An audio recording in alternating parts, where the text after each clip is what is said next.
बिहार में उपचुनावों को लेकर सबसे अधिक चर्चा में कोई दल है तो वो है जनसुराज। कारण साफ है, चुनावी रणनीतिकार से नेता बने प्रशांत किशोर की वजह से उनकी पार्टी चर्चा में है और ये उपचुनाव जनसुराज की पहली और असली परीक्षा साबित होंगे। बिहार की 4 सीटों पर होने वाले उपचुनाव से पहले चुनावी रणनीतिकार प्रशांत किशोर ने अपनी पार्टी के 2 उम्मीदवार बदल दिए हैं। अब बेलागंज से मोहम्मद अमजद और तरारी से किरण देवी चुनाव लड़ेंगी। जनसुराज ने बेलागंज विधानसभा सीट से सबसे पहले प्रोफेसर खिलाफत हुसैन को पार्टी का उम्मीदवार बनाया था, लेकिन उन्होंने चुनाव लड़ने से असहमति जता दी। उसके बाद प्रशांत किशोर ने बेलागंज विधानसभा सीट से मोहम्मद अमजद को अपना उम्मीदवार बनाया है। वहीं तरारी में तो मामला और भी अजीब हो गया।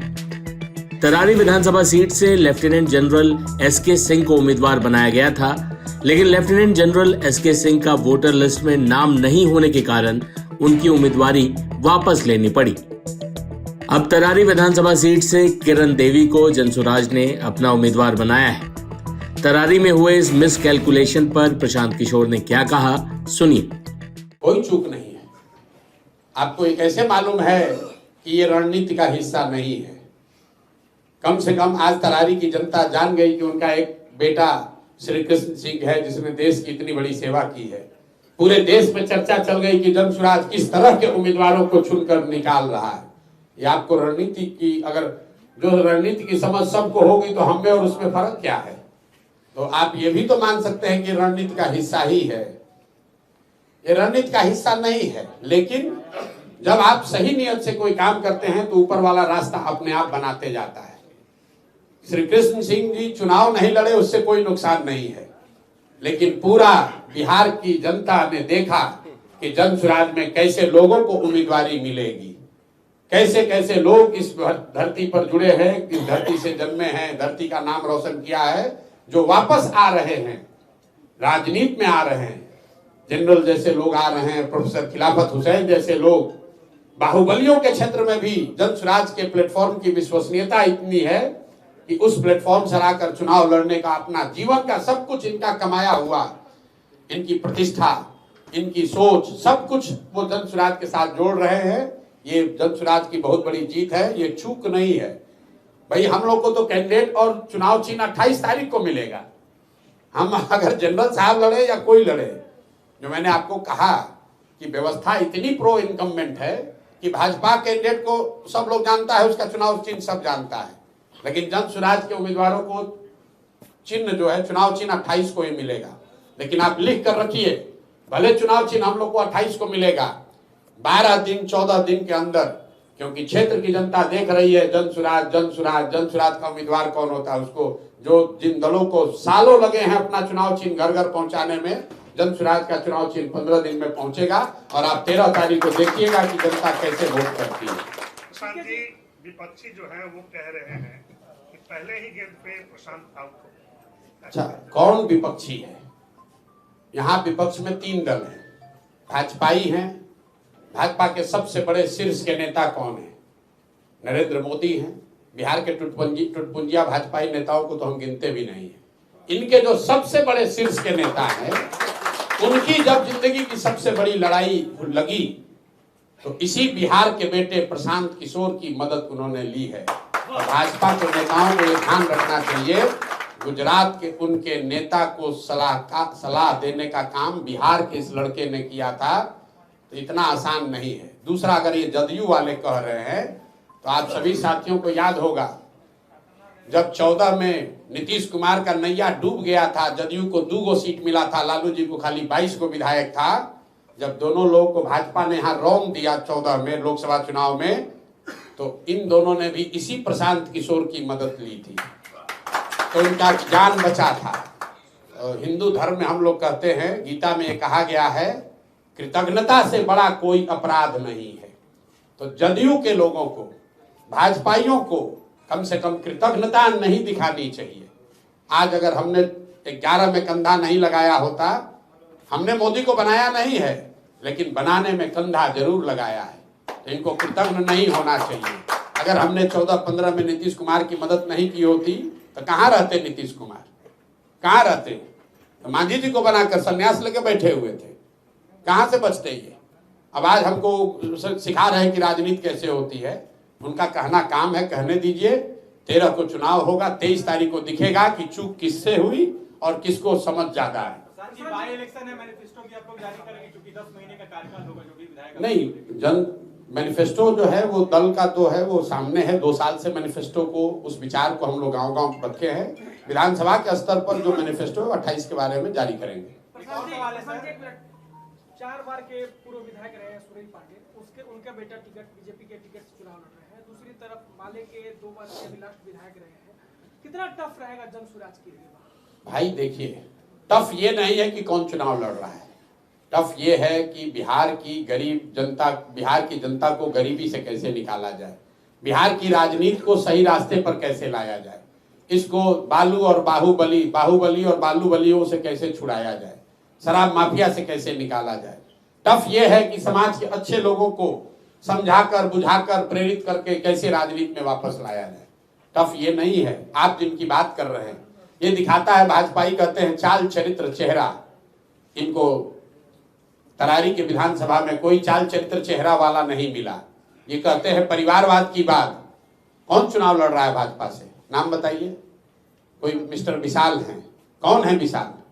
किसी बाहुबली के लड़के हैं। कहानी खत्म। चाल चरित्र चेहरा परिवारवाद पर सारे दावे खोखले हो गए। चाहे जनरल साहब चुनाव लड़ते, घनश्याम जी लड़ते या किरण जी लड़ते, ये इसमें से कोई किसी विधायक बालूबली का बेटा नहीं है। ये कोई प्रशांत किशोर का रिश्तेदार नहीं है। ये सब तरारी के लिए काम करने वाले लोग हैं, तरारी के लोग हैं, यहाँ जमीन के लोग हैं। चाहे प्रोफेसर खिलाफत हुसैन लड़े या अमजद साहब लड़े, ये दोनों हमारे रिश्तेदार नहीं हैं। दोनों के पिताजी, इनके परिवार में कोई विधायक नहीं है। ये अपने दम पर वहां के जनता के बीच में इन लोगों ने पहचान बनाई है। यही फर्क है भाजपा में, जदयू राजद में और प्रशांत किशोर जन स्वराज में। उनके यहाँ पहले से पता है कौन लड़ रहा है। राजद को देखिए, रामगढ़ से कौन चुनाव लड़ रहा है? जगतानंद के लड़के लड़ रहे हैं। यहां से कौन चुनाव लड़ रहा है? यहां से तो राजद लड़ नहीं रहा है। बेलागंज से कौन लड़ रहा है? सुरेंद्र यादव के लड़के लड़ रहे हैं। और इमामगंज से कौन लड़ रहा है? मांझी जी की बहू लड़ रही है। यहाँ तो सबका बेटा और बहू ही लड़ रहे हैं। किसी को नया आदमी नहीं मिला है। जन स्वराज ने जो वादा किया है कि हम आपके क्षेत्र के किसी न किसी काबिल व्यक्ति को चुनाव लड़ाएंगे, उसके पास पैसा कितना है, उसके पास बाहुबल कितना है, उसके पास संगठन कितना है, उसकी जाति की संख्या कितनी है, इसका कोई महत्व नहीं है। जो चारों उम्मीदवार जन स्वराज के अब फाइनली तय कर दिए गए हैं, तरारी से किरण सिंह, बेलागंज से अमजद साहब, इमामगंज से जितेंद्र पासवान और रामगढ़ से सुशील कुशवाहा, ये चारों नाम आप मुझे बता दीजिए। इसमें किसी के पिताजी अगर विधायक हो, कोई राजनीतिक परिवार से हो, इन चारों पर किसी तरह का इनके चरित्र पर आरोप हो, कोई इसमें बाहुबली हो, शराब माफिया हो, कोई बालू का काम करता हो, ठेकेदार हो, बदमाश हो, तो आप जरूर हमारी गर्दन पकड़िए। और अगर मान लीजिए कभी गलती से घोषणा हो भी जाएगी तो हम लोग कैमरे पर आकर माफी मांगकर उसको वापस लेने में भी हिचकेंगे नहीं। इसमें कहीं कोई दिक्कत नहीं है। गलती हो जाए उसको सच्चाई स्वीकार करेंगे, माफी मांग लेंगे, भैया गलती हो गई, ये दूसरा नाम ले लो। गलती हो सकती है, लेकिन गलती को न मानना वो ठीक नहीं है। जाते जाते आपको बिहार के बाकी नेता प्रशांत किशोर पर और उनकी पार्टी पर क्या सोचते हैं, इसकी एक झलक दिखाते हैं। भाई ठीक है, उन्होंने नई पार्टी बनाई है। बिहार में हर चुनाव से पहले बड़े बड़े ख्वाब दिखाने वाले लोग आते हैं और जमानत जब्त करा के साइड हो जाते हैं। इस बार भी प्रशांत किशोर जी आए हैं। उन्होंने अपनी पार्टी के लिए मेहनत की है, उन्होंने अपने लिए मेहनत की है, बिहार के लिए कुछ नहीं किया है। वो इलेक्शन मैनेजमेंट ही उनकी उपलब्धि है जो कई राज्य में उन्होंने किया है। बिहार के लिए कोई बिहार के बच्चों को कोचिंग दी हो, बिहार के लोगों की मदद की हो, कुछ नहीं। सिर्फ अपनी पार्टी और ख्वाब बेच रहे हैं। तो ख्वाब, बड़े बड़े ख्वाब दिखा रहे हैं और गांधी जयंती पर ही शराबबंदी तोड़ के शराब की नदी बहा देंगे, ये वचन दे रहे हैं लोगों को। तो लोग जान गए हैं कि प्रशांत किशोर एक इलेक्शन स्ट्रेटजी समझ रहे हैं। बिहार बड़ों बड़ों की स्ट्रेटजी फेल कर देता है। आएंगे नीतीश कुमार, छाएंगे नीतीश कुमार, सरकार बनाएंगे एनडीए की नीतीश कुमार जी के नेतृत्व में फिर से बीजेपी, जदयू और एनडीए की सरकार बनेगी। देखिए, प्रशांत किशोर जी से मेरा प्रश्न है कि आखिर जो दल उनका जन स्वराज है उसके राष्ट्रीय अध्यक्ष कौन है, उसके प्रदेश अध्यक्ष कौन है, कौन बनेंगे। मतलब प्रशांत किशोर जी को जब आप मीडिया के माध्यम से जब मैं सुनती हूँ तो मुझे समझ में नहीं आता कि आखिर इस दल का कैसे चल रहा है ये दल, कौन लोग इसमें शामिल होंगे, कौन लोग नहीं शामिल होंगे। बातें तो बहुत अच्छी अच्छी करते हैं, लेकिन प्रशांत किशोर जी से यही मैं कहूं कि आप एक तरफ कहते हैं कि आपने प्रधानमंत्री नरेंद्र मोदी जी को प्रधानमंत्री इस देश का बनाया, तो आपने प्रधानमंत्री नरेंद्र मोदी जी से जो बातें आज कह रहे हैं बिहार के युवाओं को कि जो रोजगार देगा आप उसको वोट दीजिए, मतलब आप रोजगार दीजिएगा। आप एक तरफ प्रधानमंत्री बनाए तो आप उस प्रधानमंत्री से क्यों नहीं रोजगार मांग रहे हैं बिहार के लिए। बिहार में कितनी फैक्ट्री है प्रशांत किशोर जी ने आपने लगवा दी, नीतीश कुमार जी को बोल करके, प्रधानमंत्री नरेंद्र मोदी जी को बोल करके। तो ये सब जनता को बेवकूफ बनाने की कोशिश कर रहे हैं, लेकिन बिहार की जनता बहुत समझदार है, खुली आंखों से कान से वो सब सुन रहे हैं, देख रहे हैं, समझ रहे हैं, और जब वोट का समय आएगा तो सबके सामने परिणाम दिखेगा। आपको लगता है कि वो बीजेपी की बी टीम बनकर काम कर रहे हैं, क्योंकि कह रहे हैं हम तो आरजेडी से मुकाबला ही नहीं है, एनडीए से मुकाबला। लगता है कि बी टीम है वो बीजेपी। बिल्कुल बिल्कुल, जिस तरह से बिहार में जिस तरह का माहौल वो पैदा करने की कोशिश कर रहे हैं, इससे तो यही लग रहा है कि वो भारतीय जनता के बी टीम के तौर पे दिख रहे हैं।